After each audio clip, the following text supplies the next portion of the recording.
Estamos aquí para honor de tu nombre, para adorarte, para expresar toda la gratitud que sienten nuestros corazones por tu persona, Señor. Y gracias por tu palabra, en tu santo nombre. Amén.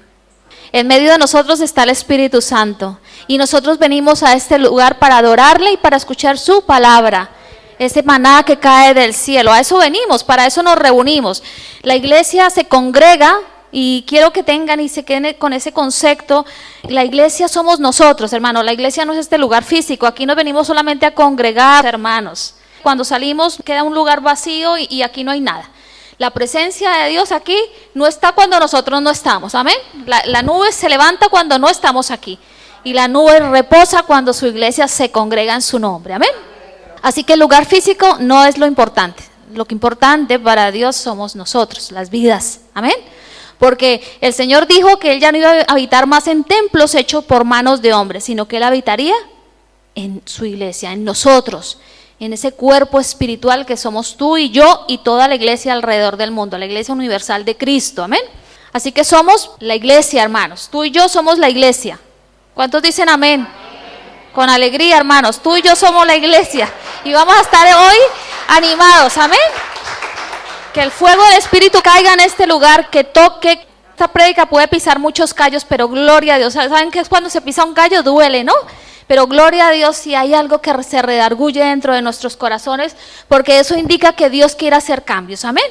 Así que damos gracias al Señor. Somos pues la iglesia de Cristo, los llamados fuera del mundo, los justificados, amén. Los santificados y glorificados por Él. ¿Por quién? Por Cristo, amén. Coherederos con Cristo, amén. Coherederos también de todas las cosas, no solamente con Cristo, sino de todas las cosas. Somos su cuerpo, hermanos. Tú y yo somos su cuerpo. Cada cristiano en la faz de la tierra hace parte del cuerpo de Cristo. Somos la plenitud de aquel, escuchen bien, hermanos, la plenitud de aquel que todo lo llena en todo. Los que hemos creído que el Padre envió al Hijo para salvarnos, hermanos. Eso es la iglesia. Los que no amamos al mundo, sino que amamos al Padre. Amén. Los que esperamos vida eterna. Los que predicamos el Evangelio. Los que traemos la buena noticia del Evangelio, de la cruz de Cristo. Esa es la iglesia, eso eres tú y soy yo. Amén. Hermosas promesas que el Señor nos ha dado. Y damos gracias al Señor que hoy podamos ser parte de toda esa riqueza, de toda esa plenitud que se encuentra en cada una de esas cosas que Dios nos ha dado. ¿Estamos alegres de ser iglesia? Hermanos, es la mayor riqueza que cualquier ser humano puede tener en esta tierra. Ser parte de la familia de Dios, ser iglesia. Para Cristo su iglesia es muy importante. Amén. No es un tema que lo podamos tener así como a la ligera.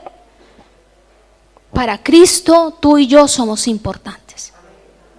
Porque su sangre se derramó por ti y por mí y por todo aquel que se agrega a la iglesia. Entonces el tema de la iglesia es algo muy serio para Dios. Y como tú y yo hacemos parte de ese cuerpo de la iglesia, tenemos que prestar atención. Y durante unas semanas voy a estar en un seriado hablando de las iglesias de Apocalipsis. Todos sabemos que estamos enfrentándonos a un gran desafío. Que Dios va a mover el campamento y que Dios va a hacer grandes cosas. ¿Cuánto lo creemos? Yo tengo fe de que Dios va a hacer grandes cosas. El Señor está esperando que todos entremos en esa misma unidad, sabiendo que Dios va a hacer cosas. Que aún el brazo de Dios no se ha cortado, que aún sigue existiendo tiempo de oportunidad, amén. Ese es el tiempo que estamos viviendo. Dios quiere hacer algo con esta iglesia. Dios quiere hacer cosas. Los propósitos, la porción que Dios tiene para ahora sobre la roca no se ha cortado. Sigue en pie. Ahora nosotros nos tenemos que parar y empezar a decir, Señor, bueno, corrígenos, llénanos, muéstranos. Estamos dispuestos a hacer lo que tú quieres que hagamos. Y en eso tenemos que entrar todos, hermanos. Porque esta iglesia, que hace parte de la gran iglesia del Señor a nivel universal, le costó la sangre a Cristo. Que no se quede todo en entusiasmo. El entusiasmo es importante, que se quede en una realidad, entender lo que Dios quiere para nosotros. Así que abran sus Biblias en Apocalipsis 2. Y dice así: escribe esta carta al ángel de la iglesia de Éfeso. Este es el mensajero de aquel que tiene las 7 estrellas en la mano derecha, del que camina en medio de los 7 candelabros de oro. Aquí está hablando, ¿quién es él? Cristo. Amén. Yo sé lo que haces, dice el Señor a la iglesia de Éfeso. He visto tu arduo trabajo y tu paciencia, tu perseverancia. Sé que no toleras a la gente malvada. Has puesto a prueba las pretensiones de esos que dicen ser apóstoles y no lo son. Has descubierto que son mentirosos. Has sufrido por mi nombre con paciencia sin darte por vencido. Pero tengo una queja en tu contra. Tú no me amas a mí, ni se aman entre ustedes como al principio. Mira hasta dónde has caído. Vuélvete a mí y haz las obras que hacías al principio.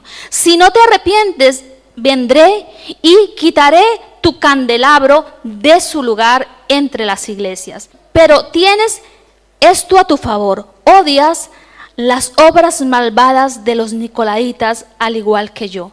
Todo el que tenga oídos para oír debe escuchar al Espíritu y entender lo que dice a las iglesias. A todos los que salgan vencedores les daré del fruto del árbol de la vida que está en el paraíso de Dios. ¿Cuántos decimos amén? El primer aviso de Dios empieza hacia la iglesia de Éfeso. Éfeso era una ciudad, una gran ciudad, famosa en el antiguo mundo. En la época de Pablo fue una ciudad muy importante y allí se estableció una iglesia local. Cuando dice a la iglesia de Éfeso, a la iglesia de Esmirna, no quiere decir que solamente hubiese una iglesia, sino que habían muchas iglesias, y se refiere a este sitio geográfico en concreto. Es claro que cuando leemos la Biblia, la gente se reunía en el templo, la gente se reunía en las sinagogas, la gente se reunía en las casas, la gente se reunía en las plazas. Entonces Éfeso era conocida a nivel mundial, hermanos. No era cualquier ciudad, no era cualquier pueblo allá escondido, sino que era una ciudad conocida a nivel mundial por ser un centro religioso y cultural y económico, hablando en el sentido secular. Amén. Ahí estaba el templo de la diosa Diana y también el de Artemisa. Entonces, imagínense la afluencia de gente y su fama, ¿no? Una fama religiosa, pagana. Muchos comerciantes ponían ahí todo su dinero, supuestamente bajo la idea que bajo la deidad de Artemisa, su dinero, su economía iba a ser guardada por esa deidad. Ahí se estableció una iglesia, hermanos, la iglesia de Éfeso. Cuando ustedes leen la carta a los Efesios, Pablo se está refiriendo a esa congregación. Cuando empezó la iglesia de Éfeso, enfrentó oposición, hermanos. No fue fácil establecer iglesia ahí, pero es que es lo normal. Para ninguna iglesia de Cristo va a ser fácil que no pase nada. Van a pasar cosas, porque el enemigo va a empezar a trabajar y hacer que de cualquier forma la iglesia se desbarate. Sin embargo, la iglesia creció hasta convertirse en el centro misionero más importante de Asia Menor. Cuando Dios tiene planes con una iglesia, puede ser que se presenten muchas cosas, pero si Dios tiene planes, Dios los va a llevar a cabo. Amén. Y así fue. Oposición en los templos de la diosa Diana, de Artemisa, un ambiente pagano. Pero fue en los tiempos de Pablo el centro misionero más importante. De ahí fueron sacados muchos hermanos para ir y establecer iglesias. Pablo ministró en Éfeso. El libro de Hechos nos relata cuando Pablo iba caminando por Éfeso y dice que se encontró 12 hombres y oró por ellos y todos fueron llenos ¿de qué? Del Espíritu Santo. Si vamos a Hechos 19:8, dice: luego Pablo fue a la sinagoga y predicó con valentía durante los siguientes 3 meses, discutiendo persuasivamente sobre el reino de Dios. Pablo no se quedaba callado. Pablo era un hombre muy culto, muy preparado, experto en la ley, lleno del poder del Espíritu Santo y con ese fuego para predicar que el reino de los cielos se había acercado, que éramos justificados, que ya había esperanza, que había salvación, que había vida en Cristo. Amén.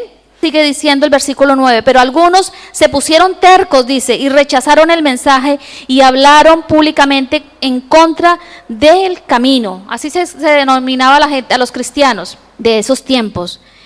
Así que Pablo salió de la sinagoga. En ese momento estaba Pablo predicando en una sinagoga y se llevó a los creyentes con él. Qué bueno, ¿no? Aquí no pasa nada, vámonos. Y se los llevó con él. Dice, entonces asistía diariamente a la sala de conferencias de Tirano. Estaba en una sala de conferencias, se predicó la palabra del Señor. Dice, donde exponía sus ideas y debatía. El verso 10 dice, y esto continuó los siguientes 2 años, de modo que la gente de toda la provincia de Asia, tanto judíos como griegos, oyó la palabra del Señor. Dios le dio a Pablo el poder para realizar milagros excepcionales en una ciudad como Éfeso. Y así empezó la iglesia. Se nos indica que ahí en esa ciudad también predicó Priscila, predicó Aquila, Apolos, Timoteo. De hecho, la casa de Aquila y Priscila era un lugar donde también se reunían para tener los cultos en casa. Timoteo pastoreó también ahí en Éfeso. Por eso se convirtió en el centro misionero más importante de Asia Menor. Hechos 19, 18, 20, más datos sobre la iglesia de Éfeso. Muchos de los que habían creído venían confesando y dando cuenta de sus hechos. Asimismo, muchos de los que habían practicado la magia trajeron los libros y los quemaron delante de todos. Y hecha la cuenta de su valor, hallaron que era de 50,000 piezas de plata. Así crecía y prevalecía poderosamente la palabra del Señor. Todo esto sucedía en Éfeso, hermanos. Era una iglesia que estaba creciendo, y a los que practicaban todo este tipo de magia traían sus libros, y no eran cualquier tipo de libros. La Biblia resalta ese detalle del valor que tenían. Pero no les importaba nada porque comprendían que todo eso era paganismo y que todo eso los alejaba de Dios. Era una iglesia vibrante en ese sentido, una iglesia que marcaba la diferencia, una iglesia que impulsaba allí, que salía, y me imagino esas predicaciones, lo que podrían hablar esos hermanos de esa iglesia cuando se encontraban con ese que practicaba la magia. Me imagino el poder del Espíritu Santo fluyendo a través de esa vida y trayendo convicción a través de esas palabras que esos hermanos les predicaban a todas estas personas. Así era la iglesia de Éfeso. Así que se nota que en sus inicios la iglesia de Éfeso operaba bajo el poder del Espíritu Santo. Amén. Porque esto es obra del Espíritu Santo. Y que ellos eran sensibles a eso, a ese operar del Espíritu Santo. Y operaban en sus inicios bajo ese poder, bajo la autoridad de la palabra que les había sido entregada. Todo este es el contexto de la iglesia de Éfeso. Cosas maravillosas pasaron. Años estuvieron así con ese fervor, con ese entusiasmo, con esa capacidad de ganar a almas, de dejar que el Espíritu Santo se moviera, de hacer milagros, de hacer que la gente dejara todo y se encaminara con Cristo. A esta iglesia se dirige Jesús, a la iglesia de Éfeso. Y dice, en la porción que leímos, yo sé todo lo que haces. Nada se esconde del ojo de Dios, hermanos. Nada. Los ojos de Dios recorren toda la tierra. Y los ojos de Dios están puestos sobre cada una de las congregaciones donde sus hijos se reúnen. Y por eso el Señor le dice, yo sé todo lo que haces. Nada se esconde de mí, le decía en ese momento a la iglesia. El Señor conoció su arduo trabajo. Muy trabajadores, hermanos. Tanto que dice el Señor, yo conozco tu arduo trabajo y su paciencia. Eran pacientes, desarrollaron ese fruto de la paciencia. El Señor sabía también que habían guardado ¿qué? La sana doctrina. Que no habían sido arrastrados ni empujados por nuevas enseñanzas. Todo eso tenía la iglesia de Éfeso. Que no se dejaron arrastrar por las mentiras, porque se levantaban muchos falsos maestros para enseñar mentiras que parecían verdad. Pero Éfeso se guardó, se mantuvo y no permitió que nada de eso entrara a la iglesia. Como dijo un puritano, si un hombre es listo, él podría predicar la mentira más vil, como el peor vómito que haya salido de la boca del infierno, y a algunos les parecería bien. Pero la iglesia de Éfeso supo distinguir a esos listos que en todo tiempo se van a levantar para traer mentiras y predicar otro evangelio. Pero la iglesia de Éfeso tuvo discernimiento para saber que era mentira. También vemos cómo la iglesia de Éfeso no olvidó la palabra que le dijo Pablo. En uno de los viajes, cuando Pablo estuvo con ellos, les dijo, eso lo encontramos en Hechos 20, 29 al 31, porque yo sé que después de mi partida entrarán en medio de vosotros lobos rapaces que no perdonarán al rebaño, y de vosotros mismos se levantarán hombres que hablen cosas perversas para arrastrar tras sí a los discípulos. Por tanto, velad, acordándoos que por 3 años, de noche y de día, no he cesado de amonestar con lágrimas a cada uno. Y aquí vemos, por lo que les había escrito a Pablo, en su momento tuvo en cuenta las palabras de Pablo. Me imagino, dirían, Pablo nos dijo que cuidado, que se levantarían falsos maestros a enseñar cosas que no eran correctas, que no eran bíblicas. También se puede alabar a la iglesia de Éfeso, porque lo hizo, tuvo cuidado de eso. Como les dije, fue una iglesia que desarrolló el fruto de la paciencia. Fueron firmes en ese ejercicio. Practicaron, desarrollaron, fueron fervientes para desarrollar el fruto de la paciencia. También aborrecieron las obras de los nicolaitas. Todo esto estaba bien, hermanos. Complacía el corazón de Dios. Pero viene la pregunta, que es donde nos tenemos que centrar en esta mañana. ¿Y el amor? ¿En qué lugar estaba su amor por Cristo? ¿En qué lugar? Esa es la queja del Señor. Al comienzo de la iglesia de Éfeso, el amor por Cristo estaba en el lugar correcto, en el único lugar que puede estar en la vida nuestra, en el primer lugar. No hay otro lugar para Cristo, amén. Y obviamente que si nosotros tenemos amor por Cristo, el resto va a fluir, amén. Dios primero, hermanos, Dios primero. Pero el amor por Cristo se había enfriado, porque el Señor le dice, pero tengo contra ti que has dejado tu primer amor. Ahí está la queja de Dios. Todo el trabajo que habían hecho era bueno, sí, era bueno, pero su amor se había enfriado. ¿De qué nos habla esto a nosotros? Que podemos haber hecho todo bien, pero si dejamos ese primer amor, ahí empieza el problema. Ahí empezó el problema de la iglesia de Éfeso. En su vida personal estaba pasando lo mismo. El amor por Cristo lo habían dejado. Así que de nada les sirvió ser unos defensores de la sana doctrina. ¿Es importante guardar la sana doctrina? Amén, hermanos. Pero todo sobre la base del amor. Cristo siempre va primero. El amor por Cristo va primero, amén. De nada les sirvió porque el amor de Cristo no estaba en primer lugar. De nada les sirvió el celo por la verdad. Si el amor de Cristo, ellos no lo tenían. Se fue apagando ese primer amor. Y fue quedando atrás.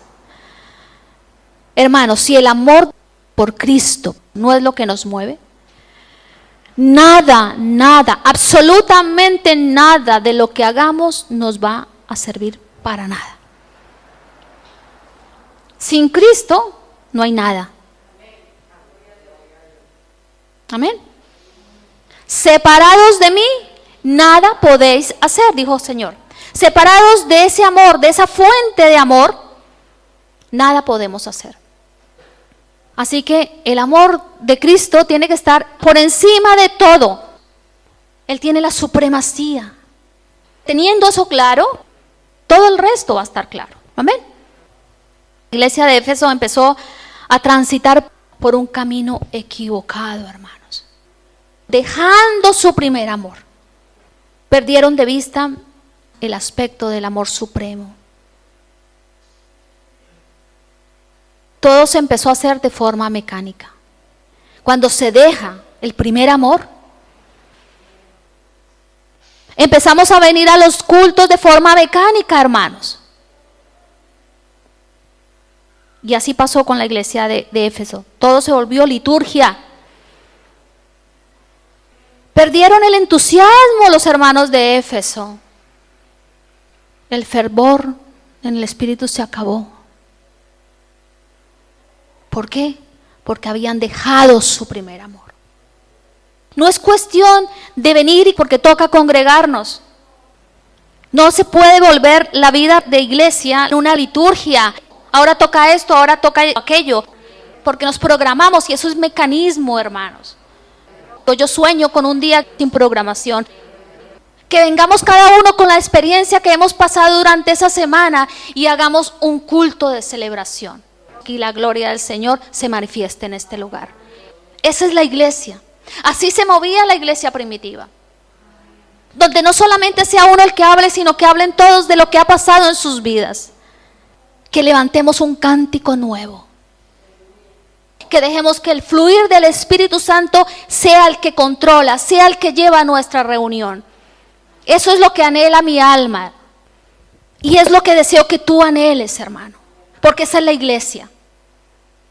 La iglesia no es que ya son las 2, tenemos que terminar el culto. Que ya llegamos media hora, entonces tenía que terminar la alabanza. Que si se lleva 1 hora de predicación, eso es mucho tiempo. Hermanos, si eso pasa, hay una tragedia espiritual. Y nos quedamos solamente con la liturgia. Liturgia, liturgia, liturgia. Donde el Espíritu de Dios no encuentra un lugar para moverse. Para que el Espíritu de Dios se mueva como Él quiere, nosotros tenemos que amar al Señor. No perder el primer amor. Estar ardiendo por Dios de día y de noche. Aquí en nuestra casa y en donde estemos. Eso es lo que Dios está pidiéndonos, hermano. Eso es lo que Dios le pide ahora sobre la roca. No pierdas tu primer amor. No pierdas tu primer amor. No pierdas tu primer amor. Yo soy una apasionada del Señor. Pero el Señor me decía, quiero más. Y yo quiero darle más al Señor. Yo quiero que el Espíritu Santo me lleve hasta donde Él quiera. Yo quiero quitarme esquemas de delante de mí. Yo quiero que la obra que Dios comenzó en mi vida se complete. Y eso deseo para cada uno de ustedes. Vuelve a tu primer amor. Apasionate por Cristo. Pasa tiempo con Cristo. Deja a un lado el ordenador, deja a un lado el móvil, deja a un lado las noticias, deja a un lado la prensa, deja a un lado tu casa. Deja un tiempo de calidad para Cristo. Porque eso es lo que necesitamos si queremos que pasen cosas en nuestra vida y en la congregación. Eso es lo que necesitamos, hermanos. Amén. El Señor le dice, recuerda por tanto de dónde has caído y arrepiéntete. Y todos nos tenemos que arrepentir, amén. Si has perdido tu primer amor, si crees que sí lo tienes, pero vas a las Escrituras y te das cuenta que eso no es primer amor, arrepintámonos. Arrepintámonos, porque el Señor nos está diciendo hoy, arrepiéntete. Vuelve, arrepiéntete. Para arrepentirnos lo primero que tenemos que hacer es saber dónde hemos fallado a Dios. Dios se aleja de los corazones orgullosos. Entonces tenemos que dejar que Dios nos quiebre. Y que Dios nos haga ver lo que hemos hecho mal. Todos necesitamos estar quebrados para que Dios vuelva a hacer algo nuevo en nosotros. Cuando el alfarero estaba haciendo aquella vasija, fue rota. Y Dios empezó una nueva. Y posiblemente eso es lo que necesitan nuestras vidas. Romperse para tener una dependencia, para que ese primer amor vuelva a surgir en nosotros. Recuerda por tanto de dónde has caído y arrepiéntete. ¿Qué debían recordar los efesios? ¿Y qué debemos de recordar nosotros? Una sencilla palabra: lo importante. Lo importante. ¿Y saben qué es lo importante, hermanos? Lo importante es la intimidad con Dios, la fidelidad a Dios. Eso hace que recuperemos el primer amor. Sin intimidad con Dios, no hay primer amor que podamos rescatar. No lo hay, hermanos. Y cuando yo hablo de intimidad, no hablo de 15 minutos ni de 10 minutos.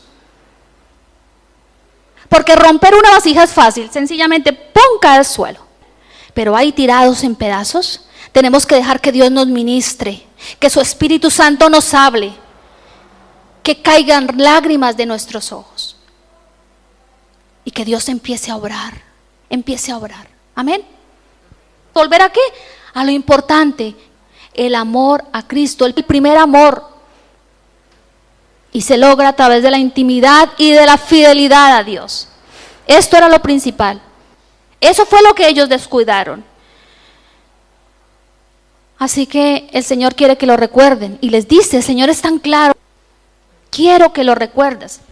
Dice el verso 5, el Señor dijo: si no te arrepientes, vendré y quitaré tu candelabro de su lugar entre las iglesias.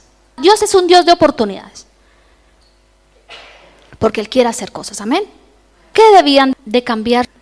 Su manera de pensar. ¿Cuántos decimos amén? Nuestra manera de pensar. Que no nos hagamos nuestras propias estructuras, nuestra propia religión, nuestra propia manera de concebir lo que es la vida de cristiana, la vida de iglesia. Se nos ha dado la mente de Cristo y bajo esa mente tenemos que nosotros recuperar y cambiar nuestra manera de pensar. Amén. Debemos de cambiar de actitud. De nada sirve tenerlo claro aquí si nuestros hechos no hablan de lo que Dios ha hablado aquí y al corazón. Cambiar de vida, hermanos. La vida se nos ha dado para vivirla para Cristo, no para nosotros.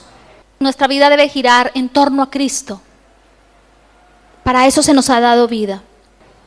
La vida se nos ha dado para tener compasión por el que se pierde. Dejar la religiosidad. Ellos tenían que cambiar eso porque se habían vuelto religiosos, pura letra. Esto dice la palabra, esto dice la palabra, esto dice la palabra. Y el Espíritu desapareció. Dejemos la religiosidad, amén. Dios no vino a ofrecer una religión, Dios vino a dar vida. Y cuando dejamos que eso funcione, entonces ahí es donde todo empieza a cambiar, hermanos. Todo empieza a cambiar. Debían de cambiar y buscar la verdadera vida espiritual. La verdadera vida espiritual no es solamente decir ya soy salvo, vengo a una iglesia, me congrego, me reúno por Zoom, lo aprendo, eso hace parte. Pero la vida espiritual va más allá, hermanos. La vida espiritual es la que busca presencia de Dios, la que hace todo porque Él sea la fuente de todo. Esa es la vida espiritual. Una vida que tiene propósito, que tiene metas dirigidas al reino de los cielos. Aquí no hacemos metas para nosotros. También son lícitas, sí, hermano, pero eso no es lo central. Todas las metas que nos podamos hacer acá y que podamos llevar a cabo se van a quedar aquí, hermanos. Pero cuando hacemos metas para que el reino de los cielos avance, eso sí va a trascender. El Señor dice en el verso 7, todo el que tenga oídos para oír debe escuchar al Espíritu y entender lo que Él dice a las iglesias. Todos tenemos oídos, ¿no? Aquí todos escuchamos bien. Mi hermana Albilia, hasta la tecnología y la ciencia le permite escuchar con sus audífonos. Aquí no hay ningún sordo, hermanos. Y si lo hubiera, el Espíritu Santo puede soplar y abrir ese oído espiritual. Amén. Porque a veces los tenemos físicamente, pero a veces necesitamos el soplo del Espíritu Santo para que sople vida en el oído y escuchemos la voz de Dios. Y que cuando salgamos de este lugar retengamos lo que Dios nos ha dicho. No que a la media hora le preguntemos a alguien, mira, que habló hoy el Señor. Ah, pues no, pues sí que no, que la iglesia de Éfeso. El que hace eso es porque tiene su oído espiritual taponado y necesita un toque del Espíritu Santo. La palabra es para escucharla y retenerla y empezar a caminar en ella, hermanos. Si no, no tiene sentido. Cuando el agricultor en su terreno esparce la semilla, ¿qué hace la semilla? No muere. La semilla empieza a dar fruto. Y eso es lo que hace la palabra de Dios. La escuchamos para que dé fruto después en nuestra vida. Amén. Así que todo el que tenga oídos para escuchar, debe escuchar al Espíritu y entender lo que Él dice a las iglesias. Esta carta no fue escrita solamente a la iglesia de Éfeso, es escrita para todos nosotros también. Amén. ¿Saben qué pasó con la iglesia de Éfeso? Al parecer tuvo un tiempo donde despertó, pero hoy en día existen solamente ruinas, hermanos. La palabra trasciende el tiempo. Amén.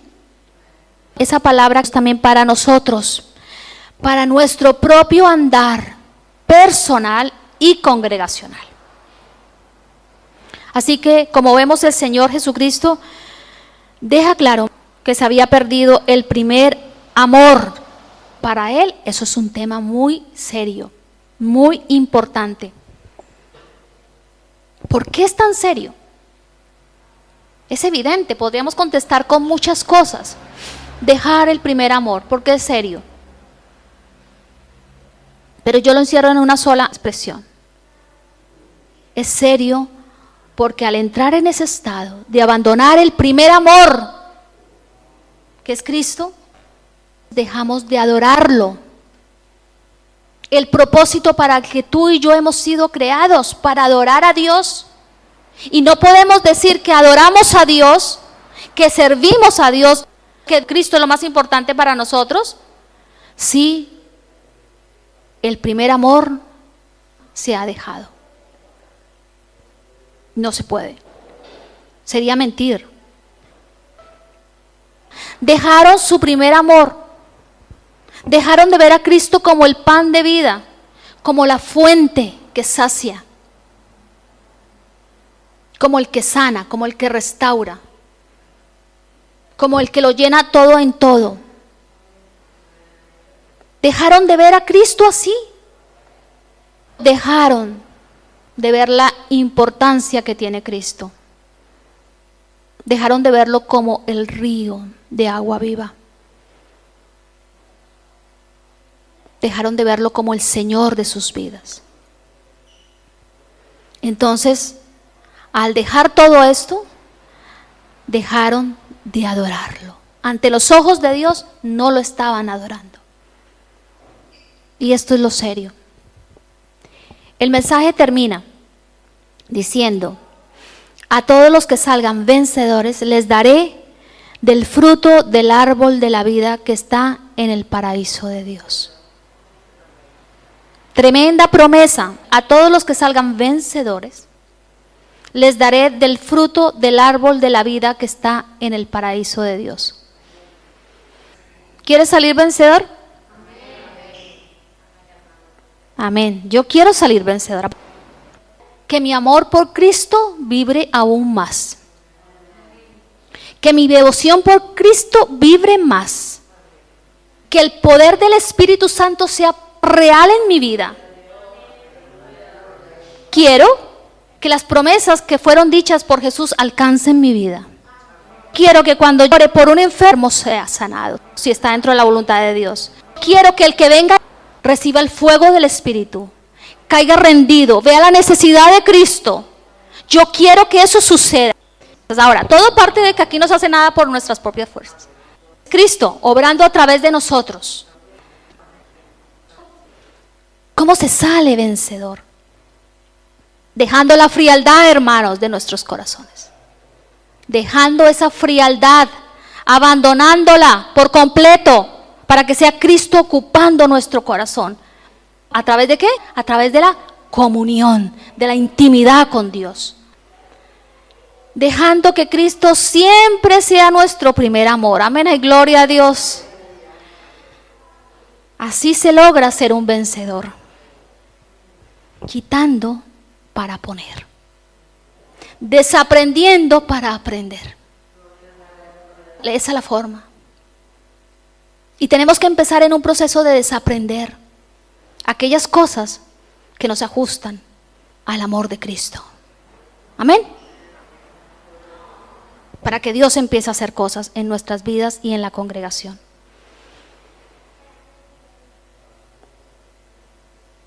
Hay unos ejemplos hermosos en la palabra.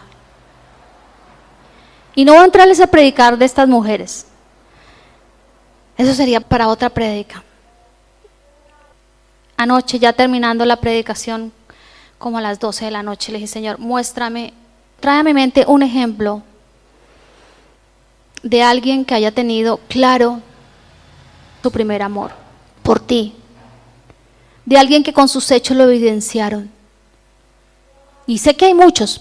Me mostró 2 mujeres. 2 Marías.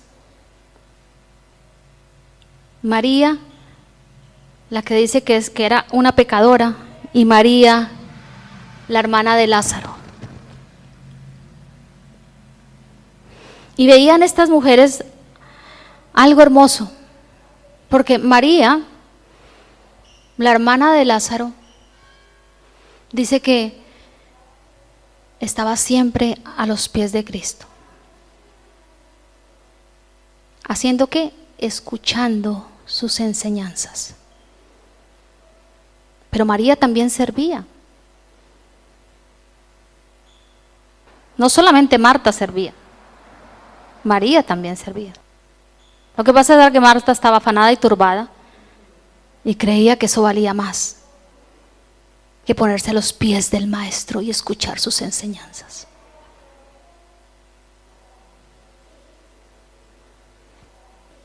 La otra María que se nos presenta, que no es la misma, hermanos.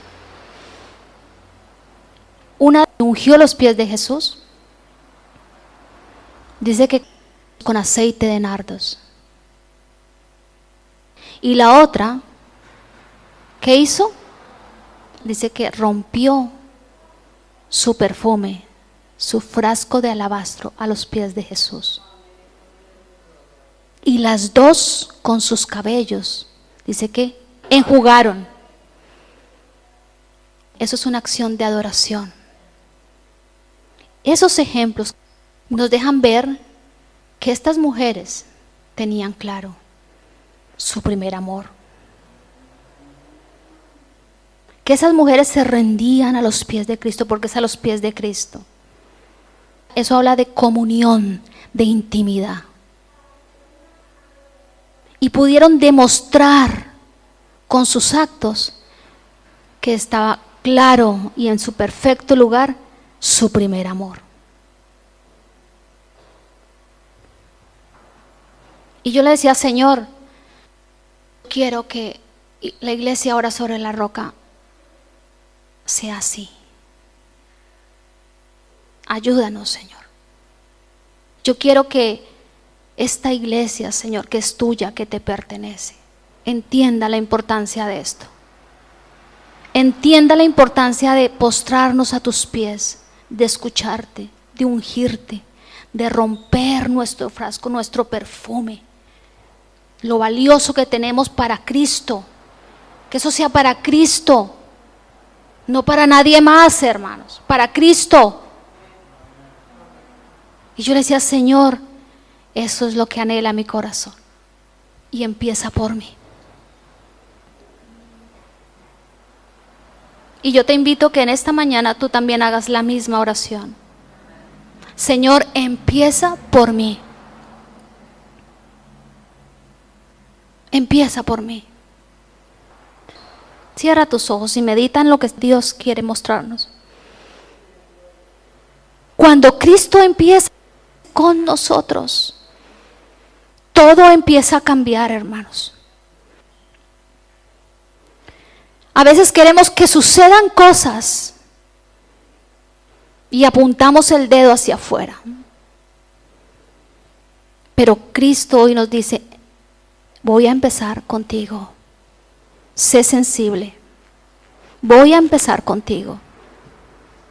Dios quiere que nosotros estemos sentados a sus pies. Eso es lo que nos pide el Señor. Y hoy nuestros corazones tienen que estar sensibles a todo lo que ha dicho el Señor, porque yo sé que esta palabra viene de parte de Dios. El Señor nos dice, siéntate a mis pies. ¿Quieres recuperar ese primer amor? Siéntate a mis pies.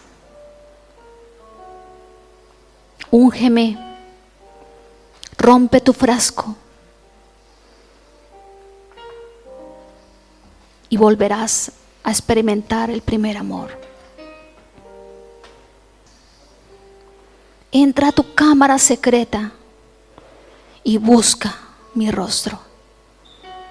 Busca mi rostro y yo me voy a dejar hallar. Yo me voy a dejar hallar.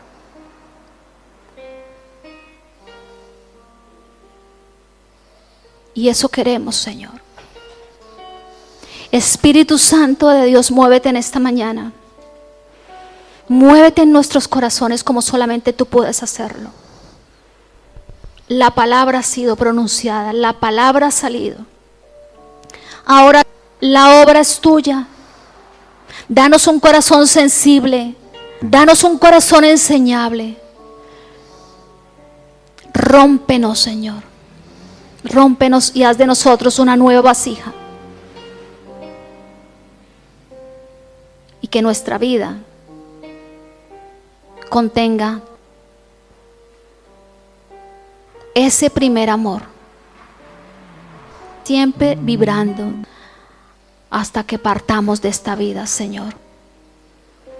Que nuestro amor por ti vibre, vibre, vibre, Señor. Ayúdanos, Señor. Sin ti no hacemos nada. Sin ti no somos nada. No queremos esquemas. Marca tú la dirección. Muévete en medio de esta congregación y haz lo que tú quieras hacer, Señor. Quita toda religiosidad. Quita toda carnalidad, Señor. Que seamos un grupo de hijos que se dejan arrastrar por la guía de tu Espíritu. Que entendamos cuándo es tu Espíritu el que se mueve y cuándo es nuestro Espíritu, y ahí frenemos. Que sea tu Espíritu moviéndose en medio de nosotros. Solamente tu Espíritu, porque venimos a ti, a buscarte a ti, la fuente de vida. No queremos nada más, Señor. No queremos nada más. Queremos todo lo que proviene del trono. Y que por la gracia y por misericordia tú quieres darnos, Señor. Destapa nuestros oídos en esta mañana. Escarba en nuestro corazón, Espíritu Santo de Dios. Muestra. Sé tú en este momento mostrándonos a todos. Espíritu Santo de Dios, muévete. Es mi oración, Señor, muévete. Ministra mi corazón. Di, Señor, ministra mi corazón. En esta quietud, ministra nuestros corazones. Derriba todo orgullo, toda altivez, toda autosuficiencia, Señor. Y derrama gracia sobre nosotros y una nueva oportunidad. Aquí estamos diciéndote, Señor, queremos arrepentirnos, queremos volver a lo que está correcto. Danos un corazón que ame, que te ame a ti. Amándote a ti, podremos amar al prójimo. No podemos amar si tu amor no está presente, Señor. Amándote a ti perdonaremos. Dejaremos de ser tan criticones, juzgándolo todo. Tu iglesia, tu precioso tesoro somos nosotros, Señor. Y queremos caminar en lo que tú has planificado para nosotros, no en nuestras propias esquemas, no. Queremos caminar cogidos de tu mano y bajo el poder del Espíritu Santo de Dios. Que desde hoy mismo empiece, Señor, ese trato. Que no haya nada más importante en esta tarde que llegar y postrarnos un tiempo delante de ti, a solas, sin nada que nos entretenga, para poder hallar tu presencia y caer rendidos delante de ti y decir: Señor, aquí estamos, Señor. Para ti es la gloria y para ti es la alabanza, Señor, porque tú eres el pastor que cuida de nuestras vidas, porque tú eres el esposo, porque tú eres el novio. Gracias, Cristo Jesús. Jesús, Jesús, Jesús, Jesús, Jesús, Jesús. Es el nombre que mi corazón ama, que mi lengua proclama. Es tu nombre, Jesús. Es el canto de un pueblo redimido que canta agradecido a tu nombre, Jesús. Es el nombre que mi corazón ama, que mi lengua proclama. Es tu nombre, Jesús. Es el canto de un pueblo redimido que canta agradecido a tu nombre, Jesús. Es el nombre que mi corazón ama, que mi lengua proclama. Es tu nombre, Jesús. Es el canto de un pueblo redimido que canta agradecido a tu nombre, Jesús.